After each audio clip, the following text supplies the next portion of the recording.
orang Aceh itu sangat sedikit yang mau mendengar. Yang lebih banyak adalah dia yang bicara yang lebih banyak. Padahal dalam ilmu manajemen itu kan yang paling baik itu adalah yang paling banyak mendengar. Sago ID, jangan lupa subscribe dan nyalakan loncengnya. Saya melihat karena topik kita adalah UUPA, itu menjadi entry point, itu mestinya harus kita lihat lebih utuh gitu ya. Kenapa itu menjadi entry point? Karena sebelum ada undang-undang PA, barangkali kita masih berdebat soal banyak hal ya, soal perdamaian dan sebagainya, karena itu menjadi pintu gerbang kemerdekaan kalau boleh kita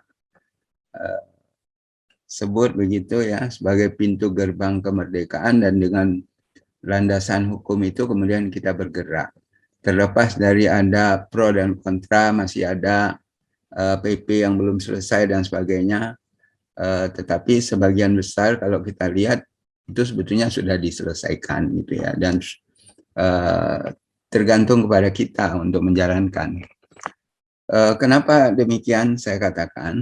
Ini hubungannya dengan beberapa statement tadi soal kolaborasi, soal transparansi dan sebagainya.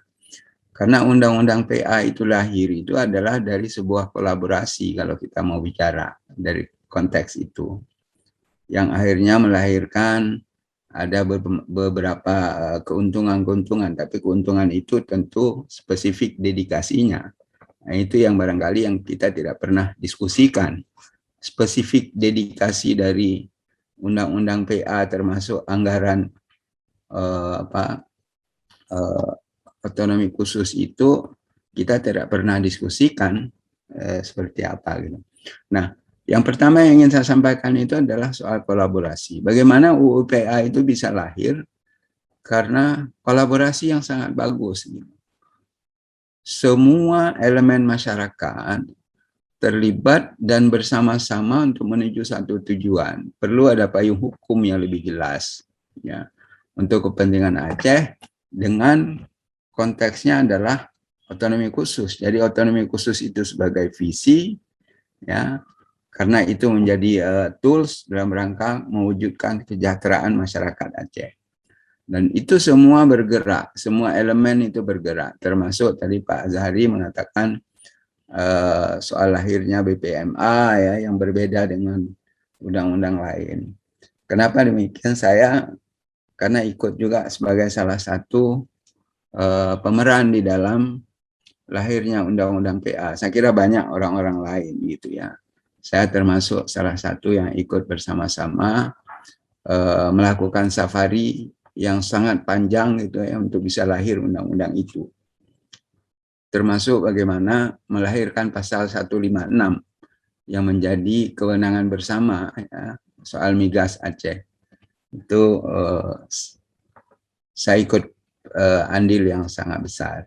Tetapi bukan itu konteks yang ingin saya sampaikan. Yang ingin saya sampaikan adalah bahwa untuk membangun, untuk mewujudkan sebuah cita-cita, kita perlu kebersamaan. Dan ini yang kita lihat sampai saat ini sangat mahal gitu ya terjadi di Aceh. Kebersamaan itu tidak terwujud. Yang lebih banyak terjadi di Aceh itu adalah mungkin nafsi-nafsi. Koordinasi tidak akan bisa tercapai. Saya melihat bagaimana misalnya hari ini kita ingin menyelesaikan anggaran APBA saja untuk mengeksekusi, baru sudah bulan Agustus, tender saja belum selesai gitu ya. Jadi faktor-faktor ini bukan persoalan kritik, tapi kita ingin melihat kepada diri kita bersama-sama apakah ini sudah kita lakukan ya. Kalau ibarat permainan bola itu, apakah total footballnya sudah kita lakukan gitu. Kalau kita tidak lakukan ya sulit membangun mulai dari gawang kita menuju ke gawang lawan, apalagi sudah di depan gawang lawan untuk menciptakan gol. Kalau kita hanya boleh kita yang menghasilkan gol, kita nggak pernah mendapatkan gol. Tetapi kalau kita bermain dengan bersama-sama, kita melakukan kolaborasi, kita tidak mementingkan bahwa itu saya atau bukan saya, tetapi yang kita pentingkan adalah goal, nah, mungkin itu bisa terjadi. Itu satu saya kira yang harus di raise gitu ya untuk sekarang ini. Kalau itu tidak, mungkin akan sulit. Yang kedua adalah soal transparansi. Transparansi ini juga menjadi penting ya. Karena kalau ini tidak terjadi agak sulit. Kenapa saya katakan transparansi ini? Ada beberapa hal. Kalau tadi Bu Seraya mengatakan untuk ngurus izin aja itu sangat sulit, butuh waktu berbulan-bulan, bahkan bisa nggak keluar-keluar gitu ya. Kita sulit sekali kalau di Aceh itu, kita tanya saja sesuatu kalau ke pemerintah itu sulit mendapatkan informasi-informasi yang clear gitu ya.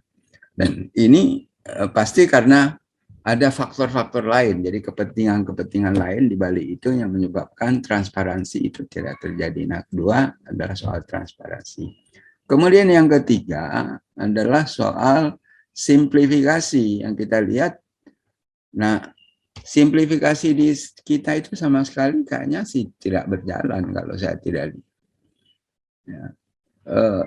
Ini saya dengan Reza dulu waktu kuliah di New Zealand tahun 80-an ya, 90 gitu ya. Jadi kita datang dari Indonesia ke sana itu berbedanya 180 derajat gitu ya. Di sana waktu kita datang, waktu zaman saya itu saya kira sama Reza ya.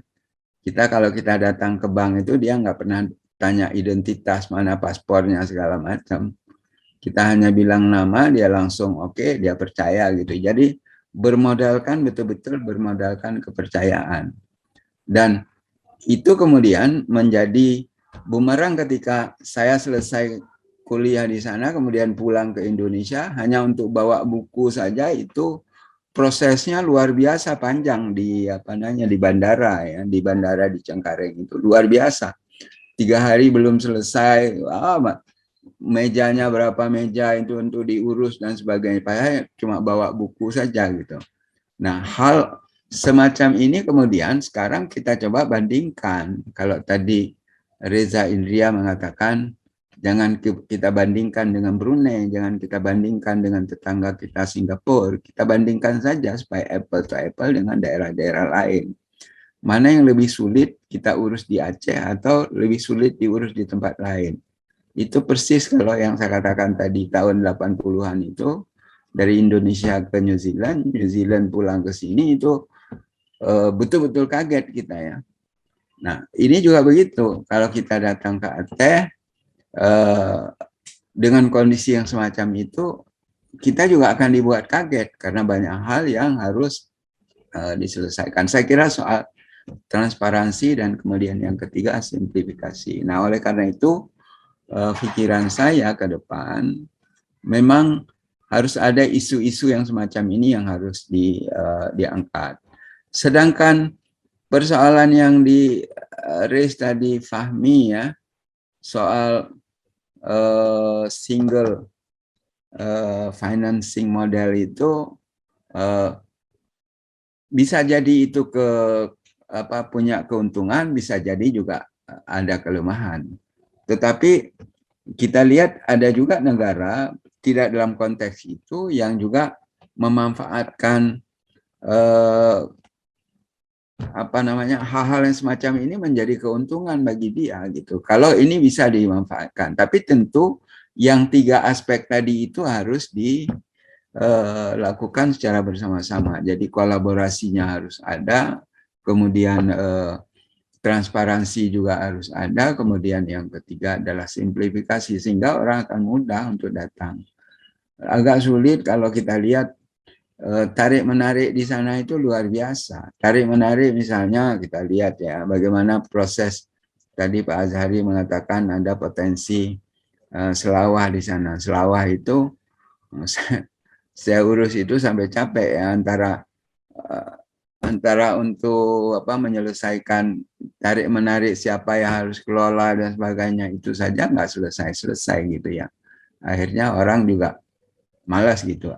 Ada bantuan dari Jerman akhirnya ditarik kembali dan sebagainya. Jadi banyak-banyak faktor yang menyebabkan memang tidak gampang. Waktu itu kenapa Jerman dia berhasil, karena dia punya harapan yang besar terhadap itu, dan kemudian di dalamnya itu dia ada orang-orang yang dia percaya, yang kemudian dia berharap. Tetapi ketika orang yang dia percaya kemudian dia berharap itu akan bisa membantu, kemudian tidak jalan, ini kembali lagi berarti Aceh itu memang belum berubah. Nah, oleh karena itu dengan kondisi yang sekarang, kalau tadi katakan ini yang keempat yang ingin saya katakan, orang Aceh itu sangat sedikit yang mau mendengar, gitu ya. Yang lebih banyak adalah dia yang bicara yang lebih banyak. Nah, padahal dalam ilmu manajemen itu kan yang paling baik itu adalah yang paling banyak mendengar, ya. Kemudian nanti baru diolah dan kemudian dieksekusi. Nah, sementara di Aceh tidak begitu. Dia harus lebih banyak bicara daripada orang lain. Mungkin orang lain belum selesai bicara, dia sudah bicara lagi. Nah, hal yang semacam ini barangkali memang perlu ada perubahan. Mungkin 4 itu yang ingin saya sampaikan, ya. Sekali lagi saya betul-betul belajar juga pada sore hari ini, karena itu saya simak dengan sangat baik. Ya, mudah-mudahan apa yang saya lihat dan saya sampaikan ini barangkali juga ada manfaat, kontribusi untuk diskusi sore hari ini. Ini sangat ilmiah kalau saya lihat. Luar biasa ini dengan data-data yang tepat, ya.